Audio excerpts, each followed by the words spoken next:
Okay, we will get started in a few minutes here. We'll just wait for more people to arrive. There we are.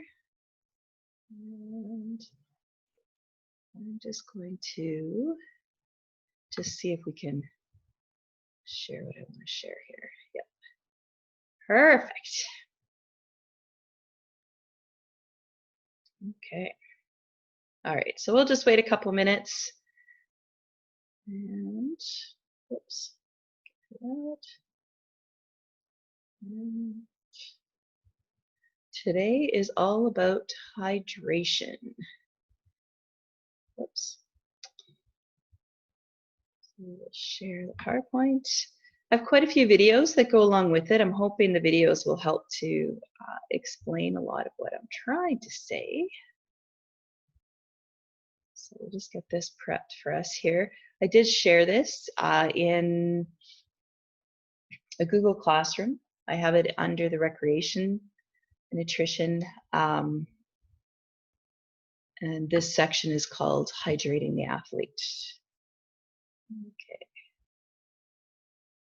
So we'll just wait a couple more minutes here, and then we'll talk a bit about hydration. So we will finish hydration today. And then you will get a worksheet to go with this that'll be due on Monday.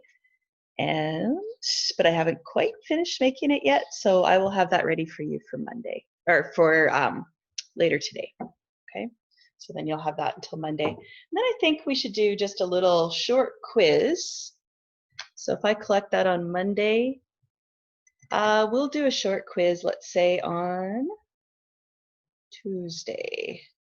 So Tuesday through Thursday.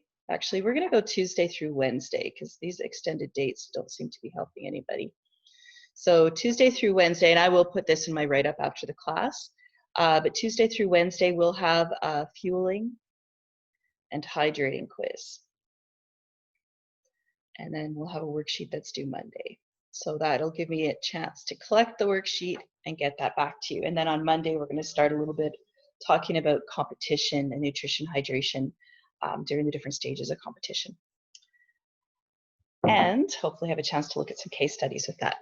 So let's just take a look at our time here. It is 9:15, so we are going to get started. I hope everyone's doing okay. I just looked at the temperature. It's supposed to be +15, but the sun is shining, so that's nice.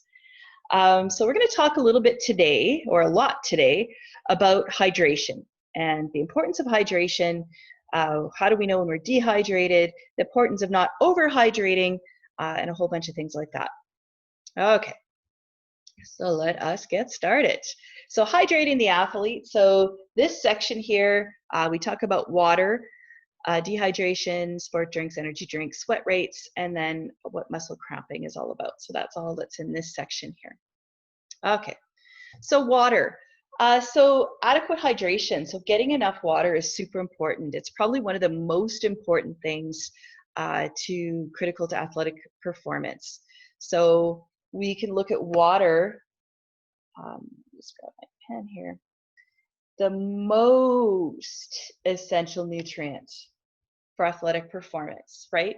So it is important that we're getting enough water, because if we don't get enough water, we're not prepared to perform regardless of our level of athletic ability. Water makes up 60% of our body weight. Again, I just want to remind you, with your booklets, anything that's underlined here, that's a blank to fill in your booklet, okay? And again, the booklets are really nice study guides to use for your quizzes and worksheets. All right, so we're just going to watch just a little quick clip on water. And share sound.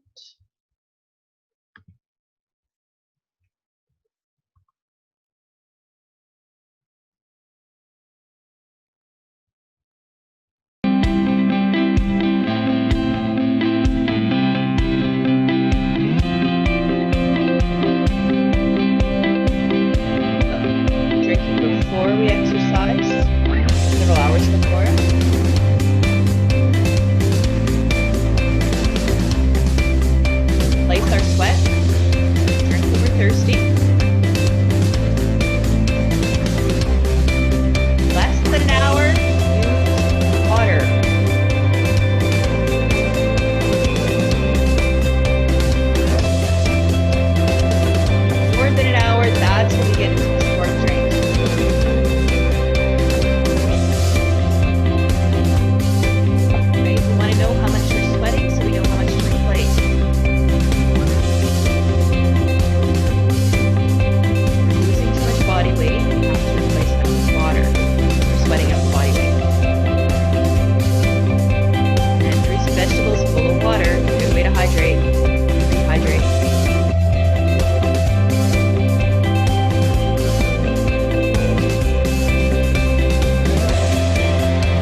harder for us to gain water. It actually causes us to lose water.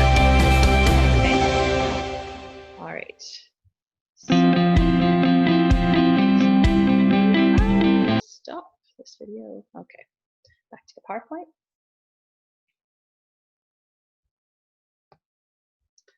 All right. So hydrating versus dehydrating liquids. So hydrating liquids, lots of liquids are hydrating for us, which means they're going to increase the amount of water we have. Water, of course, right? Lots of people these days are doing fruit infused water. You can actually buy bottles that have little containers to put your fruit into. The water sits there for a while, or you can just take a big pitcher and add some fruit to some water and then drink that water a little bit later. Just let it sit for a while. Sports drinks are hydrating liquids. We want to find sport drinks that are maybe not so high in the carbohydrates. Milk is a hydrating liquid. Juice, to some degree, you don't want to buy a bunch of really sweet juice. And non-caffeinated tea. Okay. The biggest dehydrating liquid, the one we really want to avoid, is alcohol. Alcohol actually suppresses our body's ability to reabsorb water back into our blood and causes us to pee more. So there's a hormone that it affects. So we really want to avoid alcohol.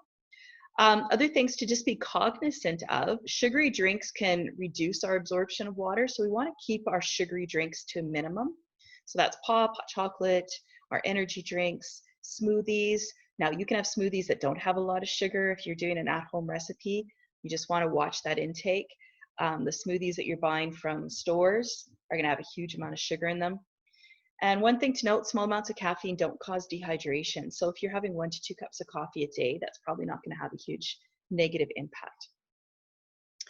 Okay, I'm going to assign this, so I'm not going to worry about really talking about this right now. Just we're looking at hydrating versus dehydrating fluid and what we're drinking, okay? But you'll do this as a little task for me as part of your homework. Okay, bottled versus tap water. So there's always this little, should we have bottled or tap water? Really, both of them give you the same nutrients. As far as the taste, some people say bottled water tastes better. They did a taste test years ago. I was watching one on the news. It was New Yorkers, tap water versus bottled water. No one could tell the difference. Okay, there was no one who was able to really tell the difference. So a lot of it's just psychological. Bottled water is an alternative when you don't have a source of local tap water, right? So if you don't have a safe source, then yes, bottled water is an alternative. But beyond that, really, there's a lot of reasons not to use bottled water. One of them, bottled water is like 3,000 times more expensive, or 3,000%, sorry, 30 times more expensive. To make those bottles requires a ridiculous amount of fossil fuels. So we're using up fossil fuels, and adds to pollution because the numbers that I read, 86% of those bottles are not recycled. So they end up as pollution or in our landfills. So we'll just watch a little quick video on bottled water.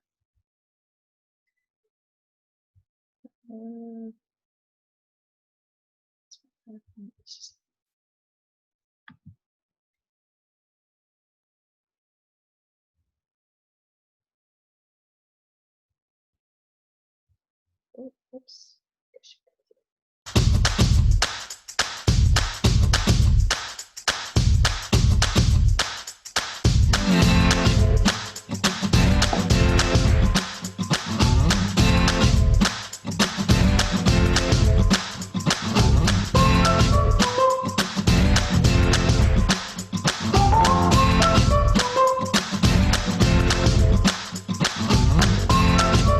Tested.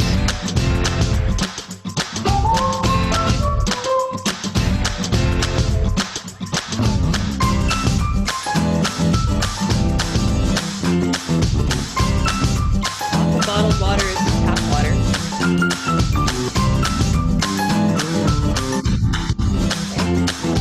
That's a penny, an American one. 33.6 million tons of plastic. Around the world 5 times. 1,000 years before they decompose. 23% are recycled.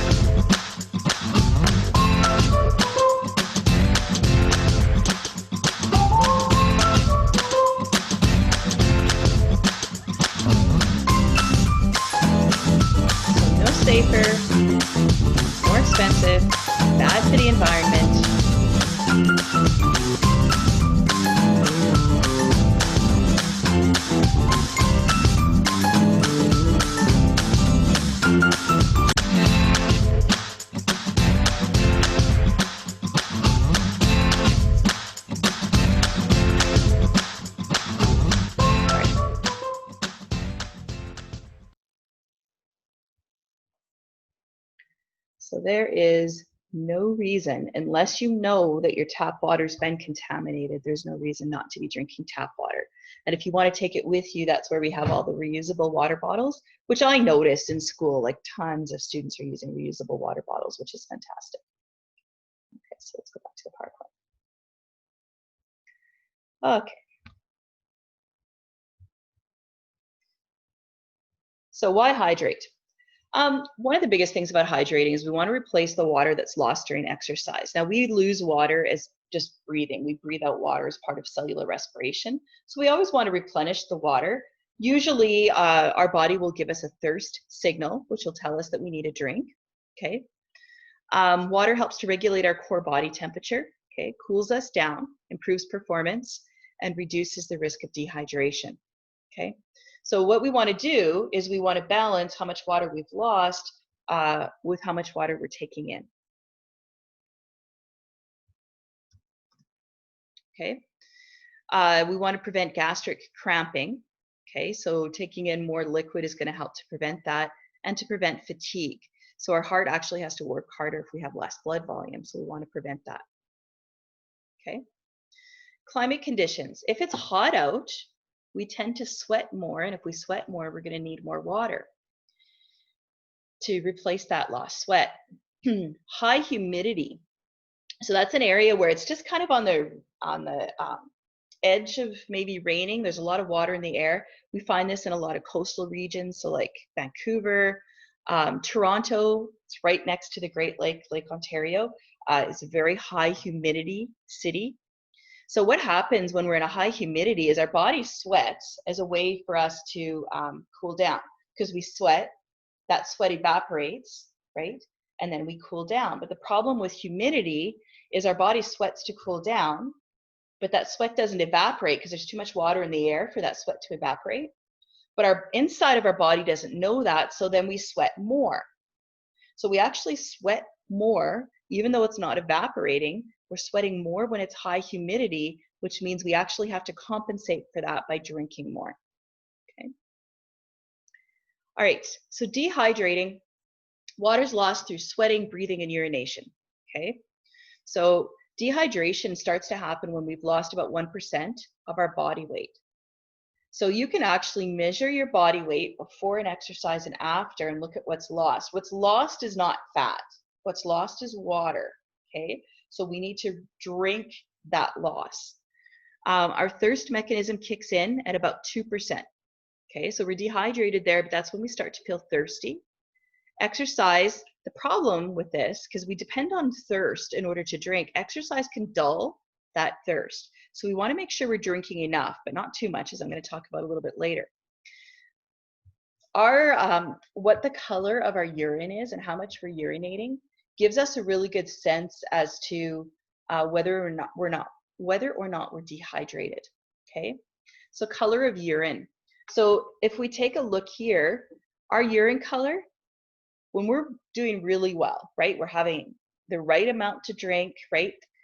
Copious volume, let me just write what that means because some of you might not know. So copious just means lots, right? So we have this big volume. So we should be peeing a decent amount every day, right? If you're only peeing 1 or 2 times a day, that's your body's way to conserve water, right? So we want to make sure because our body conserves water when we're dehydrated. There's a hormonal mechanism that kicks in. So we want to make sure that we are urinating enough. So we have to drink enough for that. And then what the color is important. So clear or pale in color. So here, okay. One program I was watching said light lemon juice color, right? When we start to get darker, like really dark urine, so the recommendation color of apple juice or darker, that's telling us that we're getting to be fairly dehydrated. We need to make sure we're drinking more. Okay, so we can monitor that ourselves. All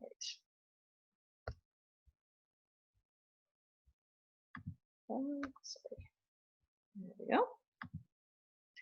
Okay, so thirst sensation.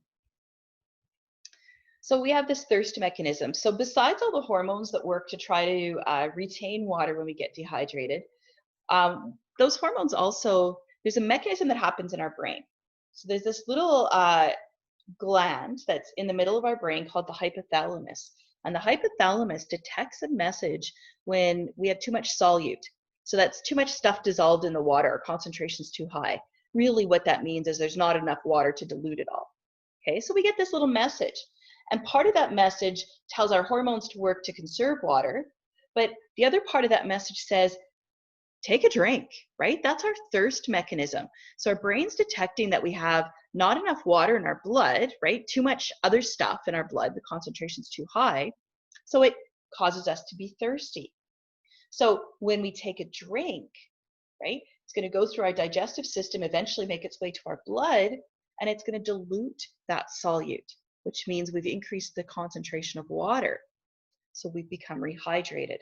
So the sensation of thirst is something we want to take seriously. We want to make sure we're drinking for our thirst.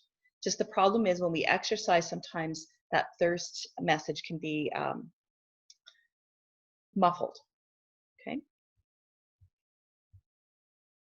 All right, symptoms of dehydration. So this is based on when we look at the weight lost, this is based on a 150-pound person. So that's going to vary depending on what your weight is. Okay. Let me just get my spotlight. It's easier. Okay, so if we lose 1% of our weight, right? So if you weigh 170 pounds, then 1% would be 1.7 pounds, right? So if you weigh yourself before your activity and weigh yourself after your activity, and you can see how much weight that you've lost. So that's when we start to have dehydration. So we get hotter faster, and we reduce our ability to our performance when we're exercising. Okay, 2%, we start feeling thirsty, not as hungry. 3%, our pulse rate starts to go up, right? Our heart's trying to compensate for that. So our heart's going to beat faster. Our body temperature is going to rise, okay? Because we're not able to control our temperature very well. 5% can't concentrate, we have a headache, we're grumpy, we're sleepy, okay?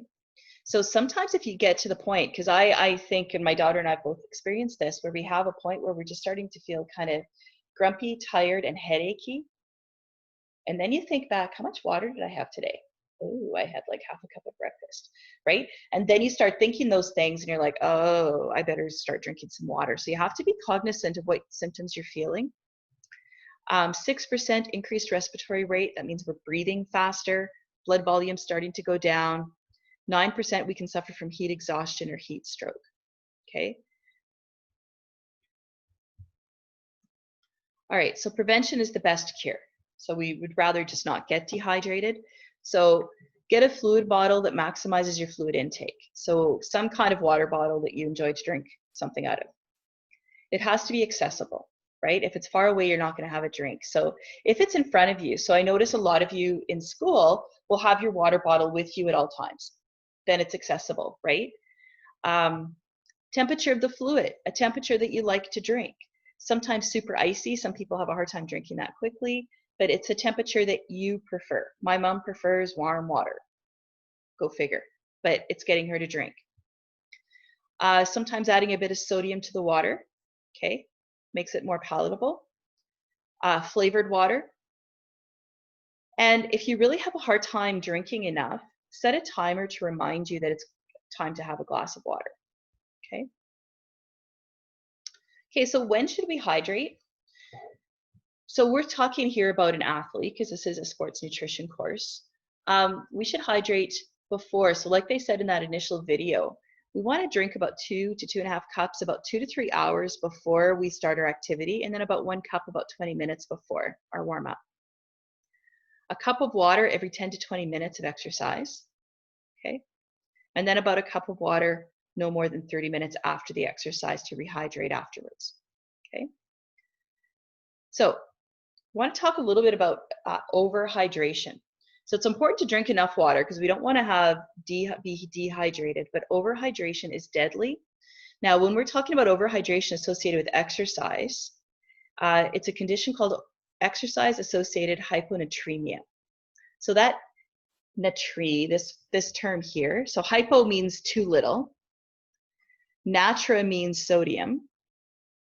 Those of you who took science 10, remember sodium, the symbol for it is Na. So it's natrium is what its Latin name is. So that's where that comes. So that means sodium. Emia is in the blood. So too little sodium in the blood. Okay. This is actually a deadly condition. So what can happen is people can drink too much. And if you go onto the internet, you can Google people dying of hyponatremia. People that have decided to be really stupid, like have 3 gallons of water in one sitting, right? So the blood concentration of sodium becomes too low because we're drinking too much water. Usually this is not avoided by having sports drinks. So it's usually not avoided by us having drinks that have sodium in them.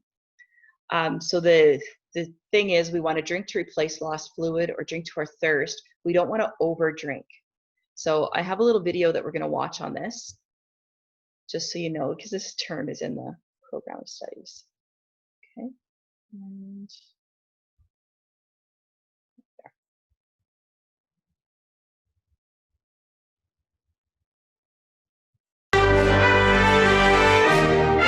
Water is amazing. It's necessary for life to exist, makes you healthier, and it's incredibly refreshing, especially after an intense workout.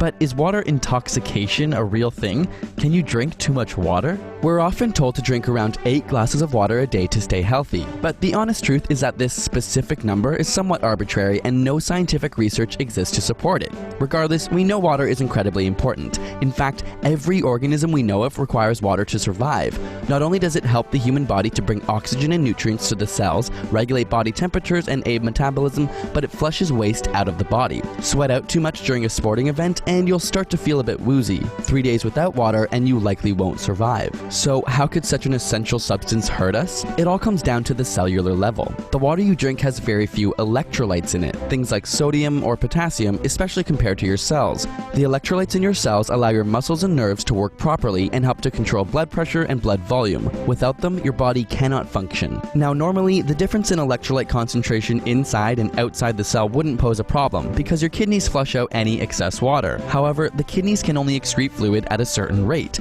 This means that consuming a lot of water in a short period of time creates a large concentration difference. As a result, water is drawn into the cells in an attempt to dilute the concentration and even out the proportion of electrolytes, and this causes the cells to swell. The problem is, unlike other parts of your body, the brain literally has no room inside the skull for these newly plumped cells. This results in extreme headaches and confusion, leading to seizures, comas, respiratory arrest, and even death. So should you be worried? Not likely. Cases of water intoxication are very rare, though they do happen in extreme circumstances. Close to 1/6 of marathon runners develop mild cases in their careers, with all endurance athletes at a higher risk. This is because under the extremes of athletic stress, the body attempts to conserve water. So not only are you taking more water in, you're peeing less out. Science says, though you're not likely to suffer from water intoxication, you should drink to your thirst. It's the best indicator. Don't forget, we have a new video out every day during the Olympics, but if you can't wait, head to cbc.ca/olympics/science. all right. So we just don't want to be stupid about it. And the problem with marathoners and people that are doing those extreme activities is, again, their body kind of works to try to maintain the liquid that's inside of it. So we don't pee as much, so we overdrink. Okay, so the situations of people that have gotten really sick or died of exercise-induced hyponatremia, are usually extreme athletes. So it's usually not just the regular everyday athlete that you guys would be, but the ones that are like training for these marathons or what have you. Or you can get natremia if you just do something really stupid and just take in way too much water at one time because of some stupid internet competition or what have you. Okay. All right. So back to this.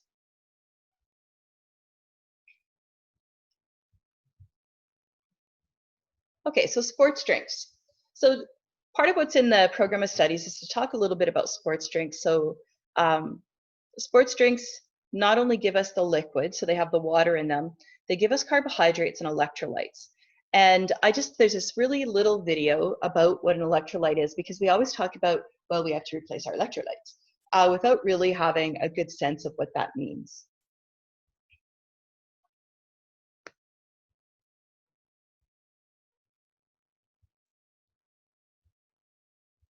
What are electrolytes? Electrolytes are ionic minerals, which mean that they are minerals that have a positive or negative electrical charge. The three main electrolyte minerals are sodium, potassium, and chloride. Sodium helps regulate blood pressure and aid in nerve impulses and muscle contractions. Potassium helps regulate heartbeat, muscle and nerve cell functions, and helps maintain a healthy blood pH level. Chloride's main function is to help with fluid balance in the body. Your kidneys, along with several hormones, regulate electrolyte levels. Electrolytes are lost through sweat, urine, and feces. For people exercising more than 60 minutes, electrolyte loss can sometimes be a concern. However, in most people, electrolyte deficiency is rare. Many sports drinks are high in electrolytes, but they usually contain large amounts of added sugar or artificial sweeteners. A great way to replenish electrolytes is by consuming them through foods. Bananas, spinach, and avocados are high in potassium. Sodium and chloride, or salt, is added to many foods such as sauces and soups, making their replenishment easy to achieve. And that is the basics on electrolytes. What are electrolytes? Okay, just so we have a sense for what we're talking about with electrolytes. So again, if you took Science 10 and you talked about ions, right? So the sodium ion, Na+1, potassium ion, K+1, those are really the two that we are really thinking about when we're thinking about electrolytes being replenished in our body, okay? So when we talk about sports drinks, so this is like our Powerades and our Gatorades, the thing that we really want to remember here when we think about sports drinks is we don't really need them, right? So all the advertisements and all that stuff for sports drinks is really for athletes that are training really different, doing a lot of training, okay? So vigorous and prolonged exercise lasting 60 minutes or longer. So some places that I've looked at are talking about 60 to 90 minutes, 90 minutes to 2 hours. If you were working out for less than an hour, there is no need for a sports drink, okay? Sports drinks tend to be really high in sugar. So if you're not really working out that much, you're not replacing, you're actually having more calories than what you're losing by having the sports drinks, okay? They can replenish blood glucose. They rehydrate the body, which is good. Delays dehydration and fatigue. So those things are good. So the thing where we want the sports drink is the sugar from the sports drink does replenish those lost calories if we're working out for an extended period of time.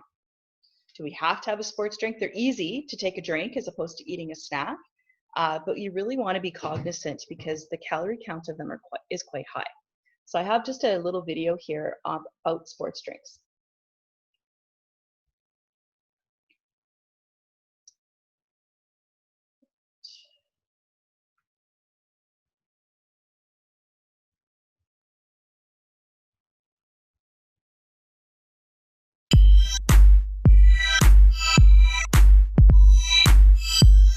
So there are many pros and cons to sports drinks, including they provide energy and they prevent dehydration. However, they also have a lot of calories and a lot of sugar. You should use sports drinks if you're participating in sports greater than 60 minutes in duration. Do not use Gatorade or Powerade or other sports drinks, for instance, if your sport lasts shorter than 60 minutes, and also just to carry around school with you on a daily basis. They have a lot of calories and a lot of sugar, and instead you should be focusing your attention on water. So if you are going to be drinking a sports drink for optimal sports performance, turn the label over and you want to look for 6 to 7% carbohydrate per serving. Energy drinks should never be used for hydration purposes under any circumstance. Talk about energy drinks a little bit later. They do have a lot of ingredients in them that claim to give you energy. However, if you're fueling properly for your sport and eating a well-balanced sports nutrition diet, then you won't need the pick-me-up that these energy drinks claim to give you.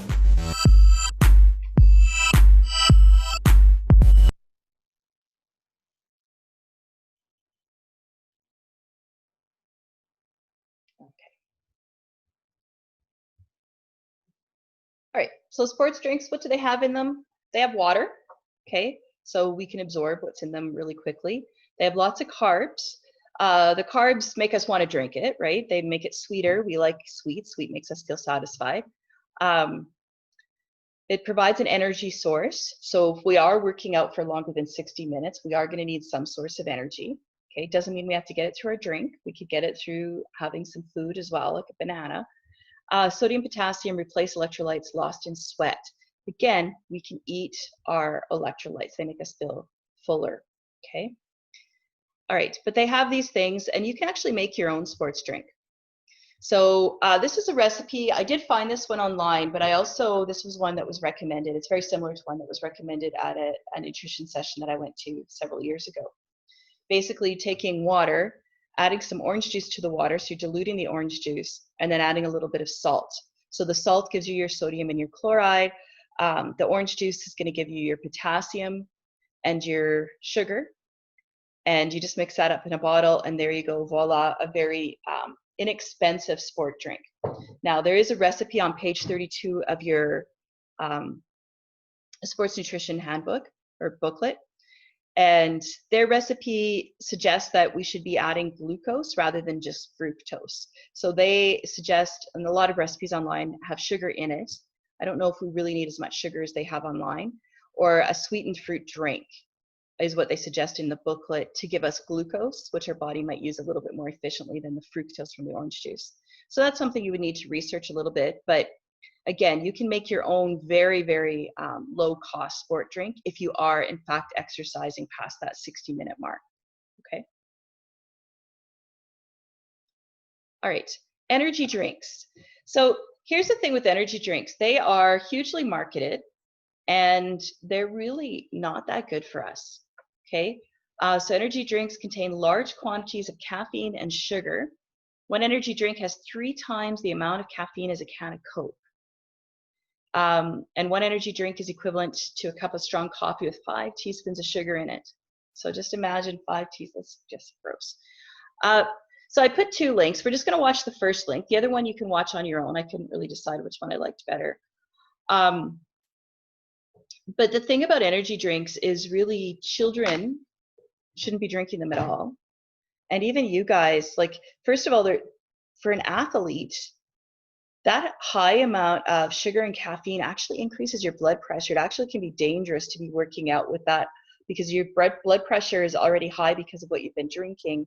And now we're working out, heart's pumping even more. That can really put a lot of pressure on your blood vessels. So you really want to be cognizant of that. So we're just going to watch this first one.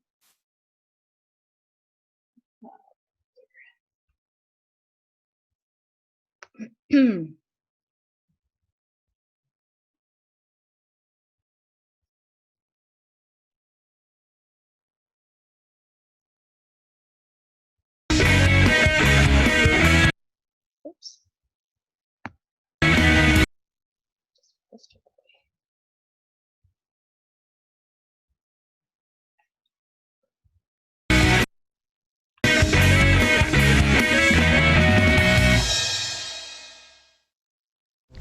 Energy drink companies are spending about $3 billion a year trying to convince athletes that all the caffeine and sugar they contain actually helps them in training and performance.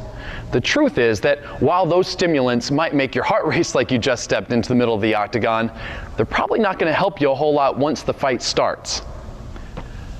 The caffeine in most energy drinks is higher than what you'll find in coffee, but unlike hot coffee, you can slam energy drinks pretty quickly, which will end up making you jittery and screw up your sleep cycles. In case you didn't know, it's when you're deep asleep that you produce the most growth hormone and get stronger, so missing sleep isn't good. And there's more bad news. All that sugar in energy drinks can lead to a huge crash after the initial effects wear off. And we all know that over the long term, sugar can lead to weight gain. Speaking of long term, energy drinks are largely a ripoff and can give you a huge caffeine addiction, which can make you pretty miserable to be around when you don't get it. When it comes to hydration for training, look no further than the basics. Sports drinks like Gatorade have electrolytes, which replenish all the stuff that you've sweat out. And they have flavors which turn on your thirst, which makes you drink more. Or you can go with good old-fashioned water, which also works. So, if you want to defend your energy drink addiction, do so in the comment box below. Until next. All right. So, remember, Water for activities that are 60 minutes or less. Then we go to the sports drinks. Energy drinks, never. Okay. All right.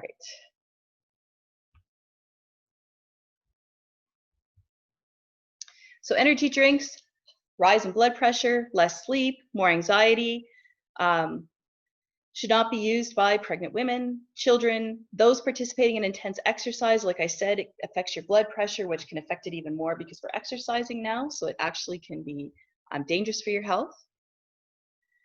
They're not appropriate before or during physical activity. High sugar content's not balanced with your electrolytes, doesn't promote water absorption. And some of them have these other compounds. So if you actually look at all the different compounds that are in it, some of them can actually lead to a positive result in a doping test if you're at that level where you're getting your blood tested. Okay. All right, sweat. Perspiration or sweat is the body's way to cool itself. We know that. Excess heat produced by metabolism or working muscles, right? So when we get hot because we're exercising, we're going to sweat. That's our body's way to cool it off. Sweat has water, but it also has chloride and sodium. So sodium chloride is table salt, right? So that's why if you taste your sweat, it's salty, right? Tastes salty. So we can sweat because of exercising. We can sweat because it's hot out. We can sweat because of nerve stimulation, okay? So sweat rates. Depending on duration, intensity of exercise. So how much do we sweat? What's our rate? And there is a calculation, and I'll have you guys kind of look at that calculation in your workbooks. I'll put that as part of your assignment when I finish writing that. Duration, intensity of exercise, what the environmental conditions are, right? If it's humid, then we're going to sweat more. If it's hot, we're going to sweat more. If it's dry, right, we're not going to sweat as much. How much we're acclimatized to that environment, and then our clothing, okay? And for time, we have time for this one, so we'll watch this. So this is an attempt at calculating sweat rates, okay? It is American, so it's imperial. The one in your booklet is metric, but same kind of idea, okay? So just. And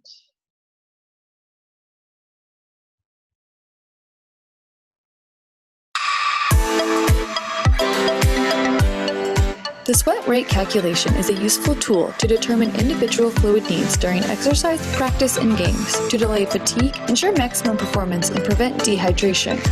The goal is not to lose weight during exercise. Any weight loss during exercise is likely due to fluid losses, which means you are not adequately hydrated, and it may result in a decline in performance. To calculate your sweat rate, weigh yourself before and after exercise. Also, keep track of how much fluid you consume during the activity. Subtract your post-activity weight in pounds from your pre-activity weight to determine weight lost during exercise. Be sure to remove sweaty clothes before taking your post-activity weight. In our example, this athlete lost 1.5 pounds during exercise. Next, take the amount of weight lost and multiply by 16 to determine the sweat loss in ounces. Add in the amount of fluid that was consumed during exercise. In this example, the athlete drank 12 ounces during their 1.5-hour workout. Divide the total by the duration of exercise in hours.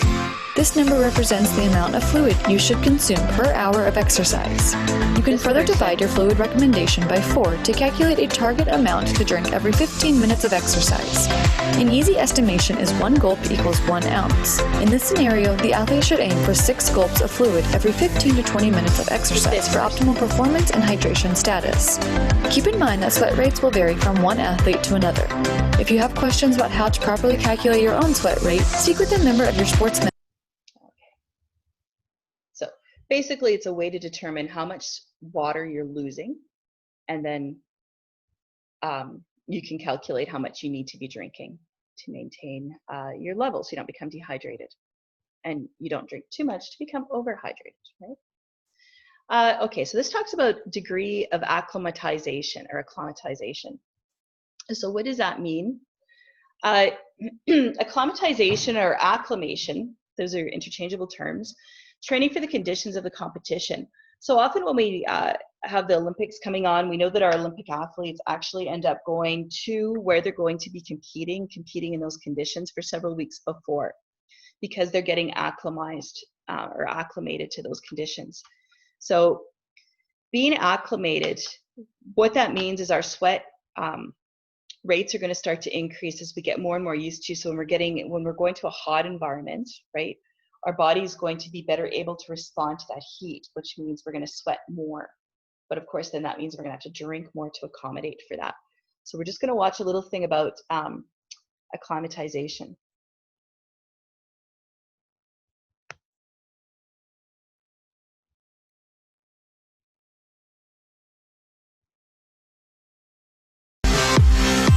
Hi, my name is Brett Singer, and I'm a sports dietitian for Memorial Hermann Ironman Sports Medicine Institute. And today we're talking about heat acclimatization. Acclimatization is the scenario where we're now training in that environment specifically. So right now we're in Houston, Texas, and so it's hot, it's humid, and so when we train outside and get accustomed to that environment, now we are acclimatizing. So why do I bring up this particular topic? Well, so football season is coming and practice is about to begin, and so now is the time, and even probably prior to this, is the time to start getting acclimatized to that environment. So it typically takes about 10 to 14 days for an individual to acclimatize. So some things that you need to factor in is you need to get accustomed to training at the right time of day. So just because you're training in the morning when it's hot and humid doesn't quite mean the same thing as if your practice is going to take place at 1 or 2 o'clock. You want to try and get accustomed to that temperature, to that specific environment. You typically need to build up to the point where you're able to sustain about 90 minutes or so of exercise in that temperature. Once you've been able to do that for about 10 to 14 days, we're now considered acclimatized. So this is typically a process that you want to start about 3 to 4 weeks out in advance of when you're going to be really training in it or exercising in a strenuous environment. So the practice itself that you do will certainly help acclimatize for the games, but what I try and suggest is that athletes start to adjust and practice before their actual team practices begin, so that way once they do occur, their body's a bit more accustomed to it and they can handle the heat.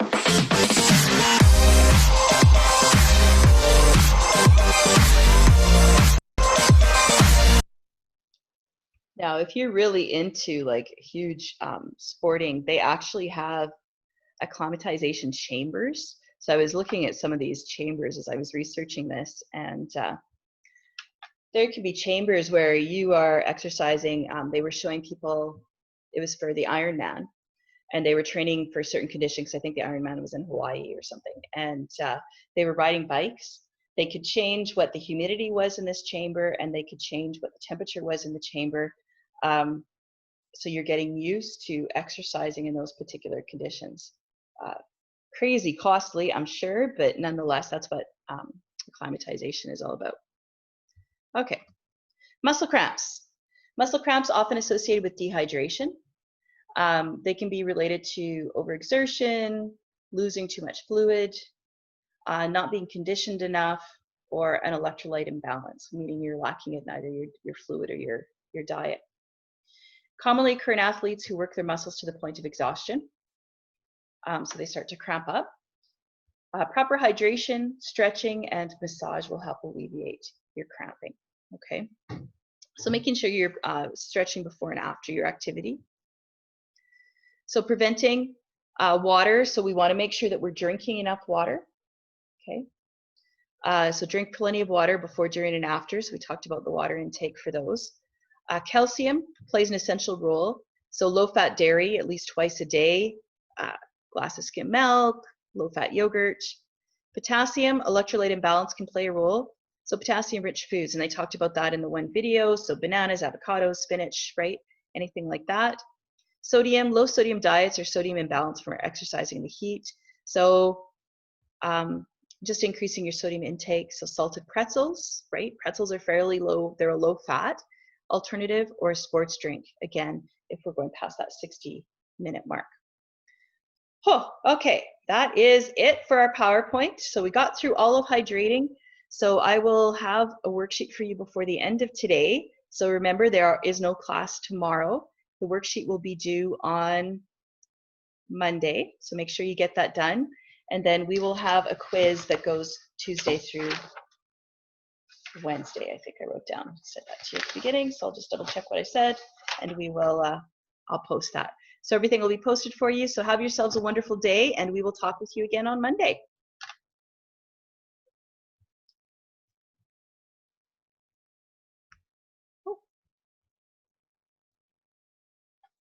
All right, Harleen, we'll talk to you later.